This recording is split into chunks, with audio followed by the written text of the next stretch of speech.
Hi, and welcome to the third of our Precept Leader videos designed to equip you in your leadership role. In each of these videos, Valerie, our National Director and Precept Leader for many years, will share practical skills and insights that we pray will be of benefit to you as you lead your class.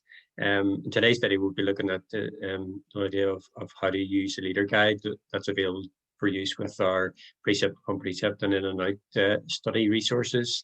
Again, if you've missed any of our previous videos, been to previously to this, first one was about the practicalities of setting up a class, and second one on leading a class discussion. They'll be available on our YouTube channel. If you just search for Precept Ireland on there, yeah, you'll be able to catch up on any of our previous videos along with many other of our resources and online studies. So check that out if you've missed the previous couple of videos.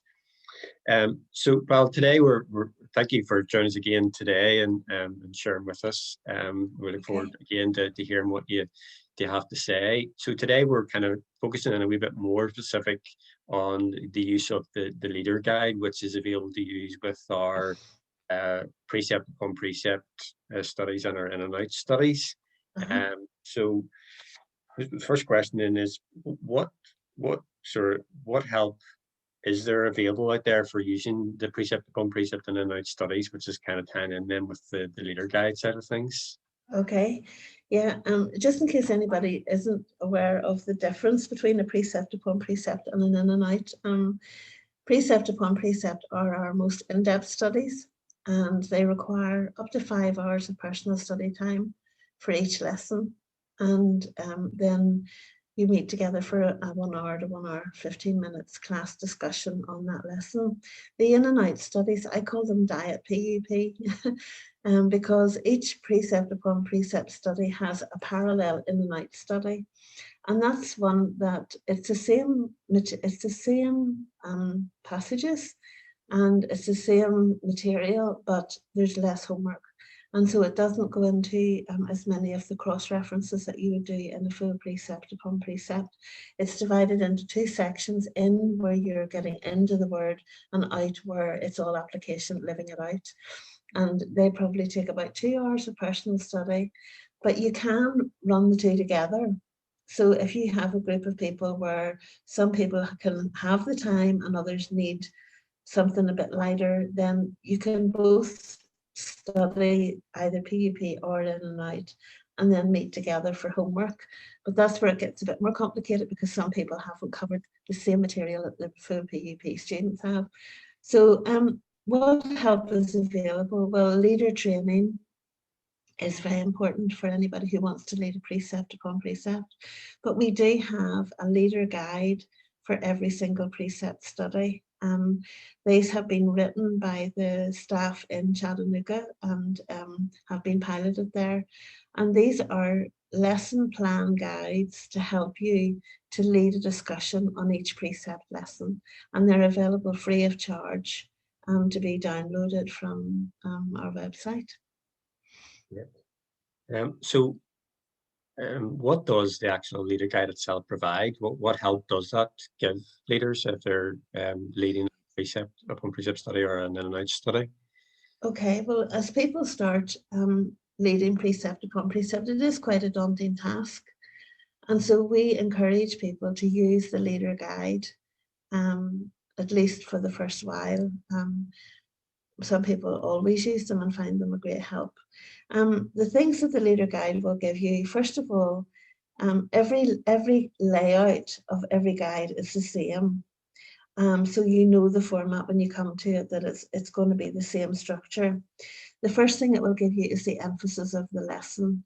It will highlight what passages are being covered and what the key theme is in the overall lesson. So that gives structure and direction to your discussion. Then as you read through the leader guide, highlighted will be a logical discussion order for your time together with your class. So it'll be laid out in, read this section, read this section, read these verses. So it will give you a flow of thought through the lesson that will help you to lead a coherent discussion. Then under each segment, it will give you some discussion questions. And these will be based on the old friends 5 W's and an H: who, what, when, where, why, and how.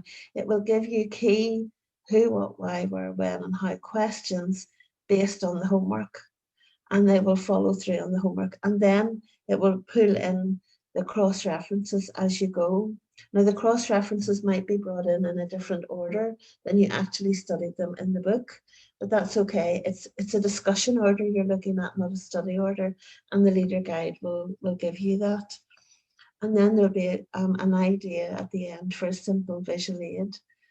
If you want to use a chart or something up, a map or whatever, that will give you some suggestions on how to use a visual aid. It's important that you remember the leader guide are written based on the precept upon precept. So if you're using them to lead a class that are just studying the In and Out series, it's important that you note in the leader guide what they will not have studied, so that you're not expecting people to answer questions on something they actually haven't prepared. But they are really good, and we recommend that you work through the leader guide and you highlight different areas and put in some of your own developing questions that you want in order to you need to add in some questions to make it, to fill it out a bit, but it will give you the outline and the flow of thought for your discussion. And the benefit of doing them is that, number one, it gives you confidence to know that you're leading them according to the intention of the material, that you are in the right train of thought with what's being taught in the passage, and it gives you direction through your discussion and helps you to find a flow of discussion that makes sense and will help your students to reason properly through the scriptures they've studied. I suppose it kind of covers back to what we were talking last time about, facilitating and leading a discussion and stuff. And I suppose, to use a skiing analogy, if maybe discussion goes a wee bit off piste for a bit, that it's maybe a helpful guide and gives you a kind of structure then to kind of bring things sort of kind of back on track. If you think maybe you're moving off the point of what you were actually looking on a particular passage or that particular part of the study or whatever, it kind of helps you to sort of kind of be back onto the slope, if you will, again, on that side of things, and sort of gives you that flow and maybe boost confidence in terms of actually leading the study and stuff. And that's one of the main things. And be careful though not to be absolutely rigidly bound, because more often than not, somebody in your group will pop up with a question that's not in the leader guide. Or what does this mean? Or what does it mean when it says? And in your heart, you're going, why did they have to ask that? And so you need to be prepared to not say, well, I'm sorry, we're not asking that question today. You need to be prepared to open that up. And if you don't know the answer, maybe somebody else in your group will have thoughts about it. Or you can say, well, I really don't know about that. Is that something we could look up during the week and maybe get some answers on for the next time? So don't be bound by it. Don't be bound by it, and be prepared, maybe, again, use that analogy, be prepared to go off piste for a wee bit, because sometimes that can open up really great discussions, and it can be really helpful and a benefit to the group. And maybe that's some other questions that other people have, but maybe just didn't have the confidence, the courage to maybe to ask the question and stuff, so and when people ask a question, it's always good. What's the question behind the question? Sometimes a question can be quite telling and can give you an indicator of something that's maybe going on in their life, or something that they're struggling with, or something that they're querying or doubting, so sometimes it can be a wee indicator of something else that's going on, and those are good wee things to note, maybe for private conversations later. Sure. Great. So we'll probably cover this already, but is it essential to use the leader guides, or can we just make up our own class discussion? What would you say? It is recommended by precept that, particularly when you're starting to lead, that you use the leader guide, because you are handling a lot of material and you are handling the scriptures, and it's important that we handle it accurately and that we handle it well. And so we would encourage people to train off the leader guide in their leadership skills, and to to find a way to lead that is really in keeping with what the text is actually saying. But I do, having been trained differently years ago, not to use, there weren't leader guides really available. There is an exciting thing about studying the passage for yourself and preparing your own discussion. But I think that that's more after you've had some experience at leading. I think it's better to do that as you move forward. You might find yourself using the leader guide less and less as a natural process. I think that's maybe a better way to do it than just to start leading your very first PUP without any help or direction. I think it's better to start there. Best to start there, and I suppose leaders themselves will know when they can kind of, you know, move on, and you know, that's it. Maybe the leader guide is a help, but you know, they can maybe, you know, sort of structure, you know, the way that they want it to be structured. Yeah, and be confident to make. Yeah, and be confident to make a different format through. Yeah. And they'll know each of their group as well, so maybe it works in terms of that, you know, that flow of the discussion, what works best and stuff in terms of, and then even just the application questions and stuff, you know, just as, you know, just what works best for their particular group and stuff as well. Absolutely. So finally, I know leader guides are obviously a great help in facilitating and leading discussion and structuring the flow of the study. How can people get them? Where do they go to get They're them? on our website. If you go, you know, you'd be better one to explain this than me because you're the website person.